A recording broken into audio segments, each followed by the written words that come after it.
Hey everyone, welcome back. In today's tutorial, I'm going to walk you through how to add variable font weights in Figma. Whether you're brand new to Figma or you just want to make your typography stand out a little more, by the end of this video, you'll know exactly how to customize your text with impressive precision using variable font axes.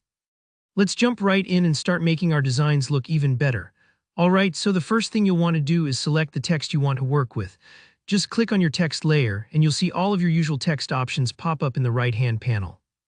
This is where most of your typography magic happens.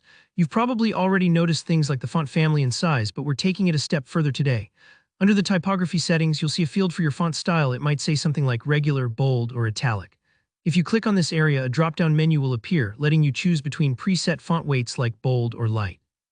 This is the quickest way to give your text a bolder or more subtle look, depending on what you need.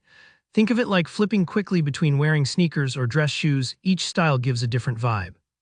But what if those preset options aren't quite what you're looking for? Here, where it gets really interesting. If you want even more control, Figma lets you adjust the font weight manually, giving you the flexibility to dial in the exact look you want. Right next to the font weight presets, there's a little drop-down arrow. Click that, and you'll see something called variable font axes. This option only shows up if you're working with a variable font, so don't worry if you don't see it for every single typeface. Once you've clicked into the variable font axes, you'll find sliders for different aspects of the font, and one of the most useful is the weight slider. This lets you tweak the thickness of your text well beyond the standard bold or light options. You can drag the slider anywhere from super thin, all the way up to an ultra bold, heavy 900 weight. This is perfect when you want something a bit in between, maybe just slightly thicker than regular, but not all the way to bold. It's a bit like adjusting the volume on your music. Instead of just having loud or quiet buttons, you get to set it just right for your project. Feel free to play around for a moment here. The changes update in real time, so you'll immediately see your text transform as you slide.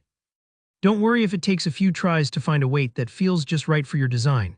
Sometimes it's the smallest tweaks that make a layout feel polished and intentional, and that's really all there is to it. By using variable font weights in Figma, you're not just following the presets, you're crafting your own look, tailored to your specific design needs. It's a great way to level up your typography and stand out in your next project. Thanks for watching. If you found this tutorial helpful, please give it a thumbs up, and let me know in the comments if you have any questions or if you want to see more Figma tips like this. Don't forget to subscribe so you never miss another helpful how-to. Happy designing, and I'll see you in the next video.